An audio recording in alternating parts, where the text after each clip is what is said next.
Morning student. आज हम बात कर रहे हैं एक और स्पेशल इंटरनेशनल ऑर्गेनाइजेशन की। इससे प्रीवियस वीडियो में हम लोगों ने एक इंटरनेशनल ऑर्गेनाइजेशन के बारे में डिस्कस किया था जिसका नाम था WTO।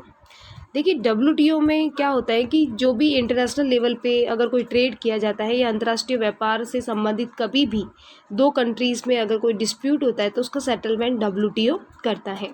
लेकिन जब इंटरनेशनल पेमेंट से रिलेटेड अगर कोई प्रॉब्लम होती है तो उसकी प्रॉब्लम को सॉल्व करने के लिए यानी कि अंतर्राष्ट्रीय भुगतान की समस्या को समाधान करने के लिए एक ऐसे इंटरनेशनल ऑर्गेनाइजेशन को बनाना आवश्यक था जो इंटरनेशनल पेमेंट की सॉल्यूशन कर पाए।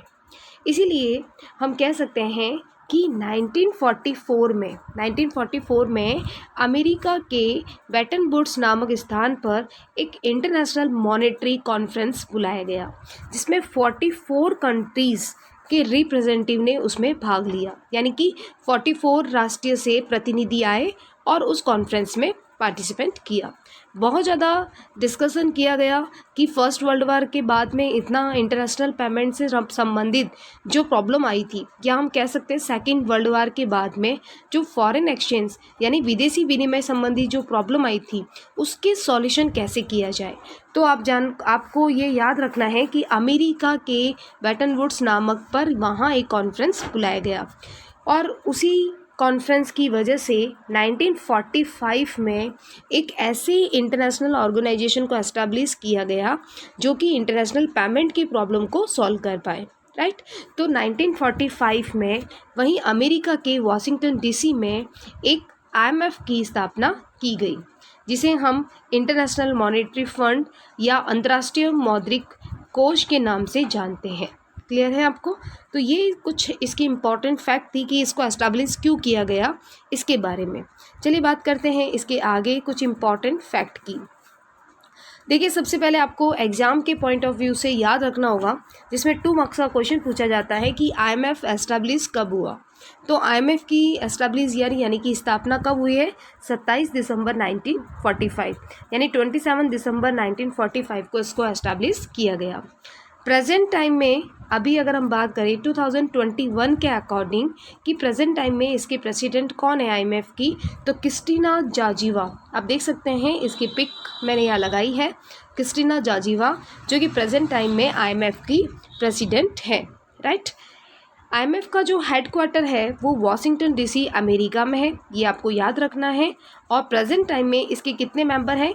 इसके 190 यानी 190 मेंबर कंट्री जो है यानी 190 देश IMF के मेंबर है। ये कुछ फैक्ट है जो आपको याद रखने हैं ताकि 2 मार्क्स का क्वेश्चन आपका रॉन्ग नहीं हो।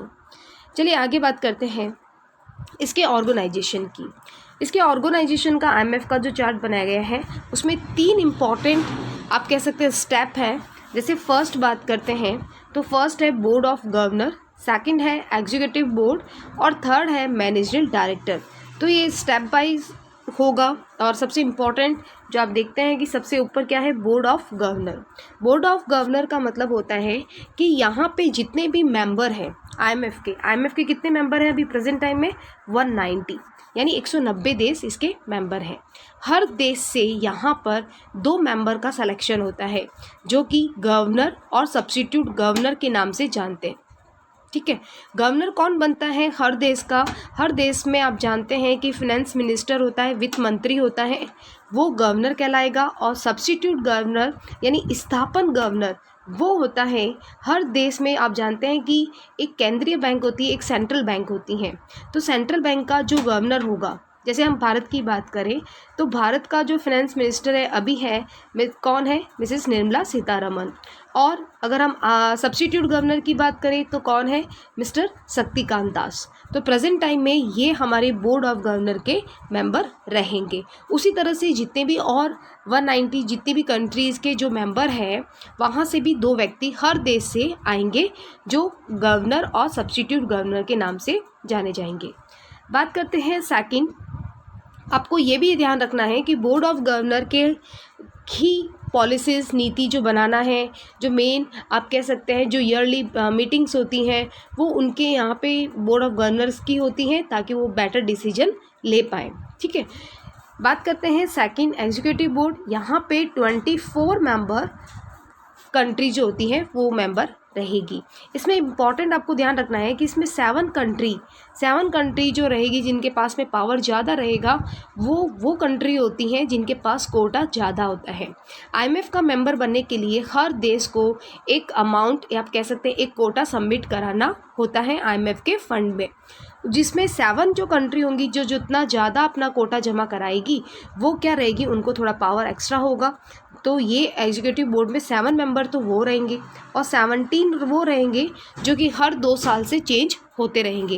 यानी ये नहीं 7 मेंबर तो फिक्स रहते हैं क्योंकि उनका कोटा बहुत ज़्यादा है, जबकि 17 जो देश रहेंगे वो 2 ईयर्स के बाद में चेंज होते रहेंगे। ठीक है, अब जो 7 कंट्रीज रहती है उसमें main America, Britain, Japan, France, ठीक है।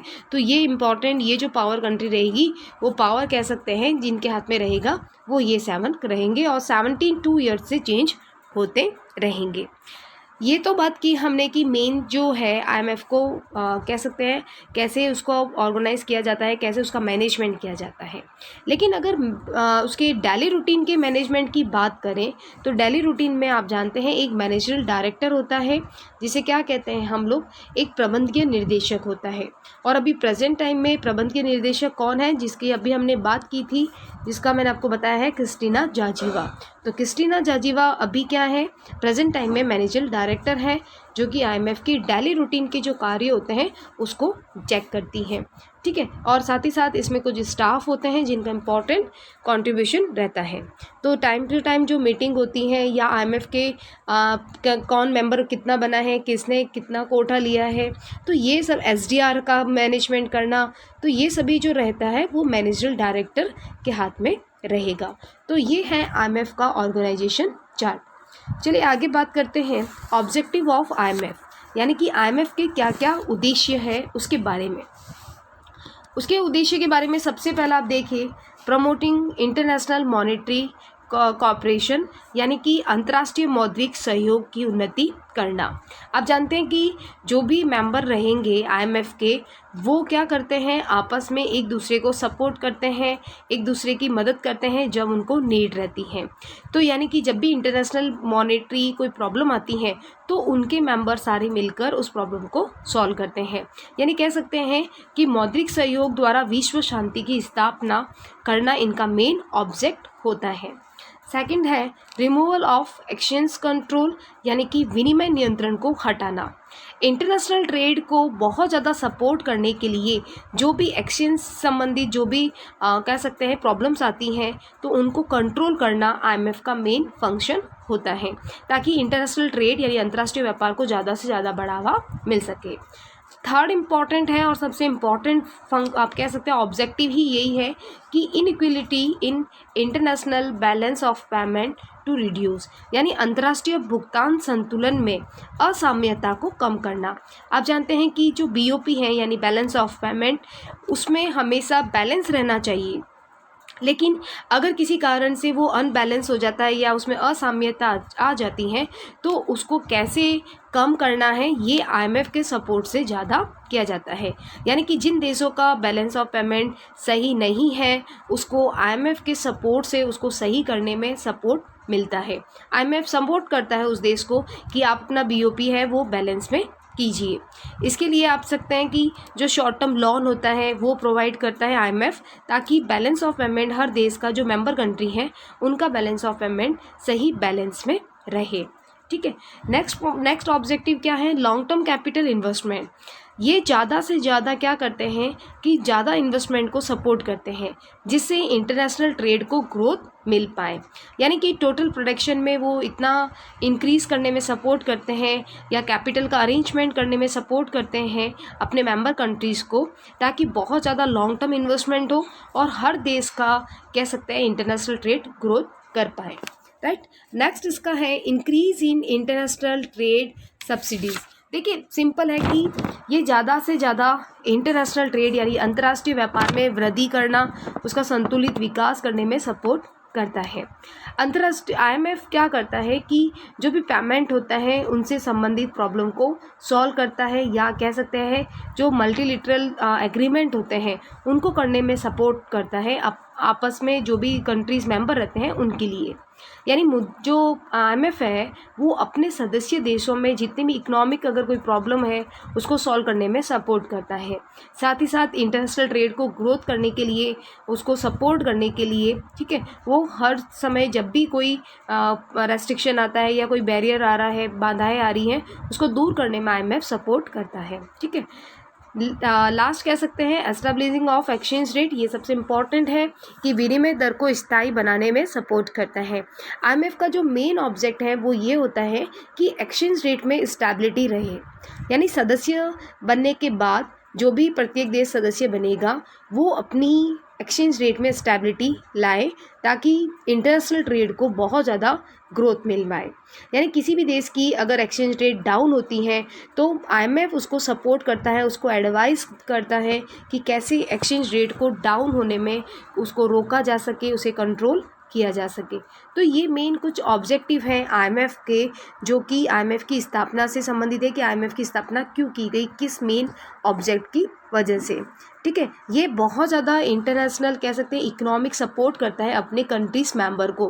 कैसे सपोर्ट करता है? BOP को बैलेंस करने में। ये आपको मेन याद रखना है कि BOP यानी बैलेंस ऑफ पेमेंट को इक्वल करने में ये अपने मेंबर कंट्रीज़ को सपोर्ट करता है, time to time guideline provide करता है, और अगर बहुत ज़्यादा नीड रहती है तो शॉर्ट टर्म लोन प्रोवाइड करता है ताकि हर देश का जो BOP है वो बेटर हो पाए। तो ये ऑब्जेक्ट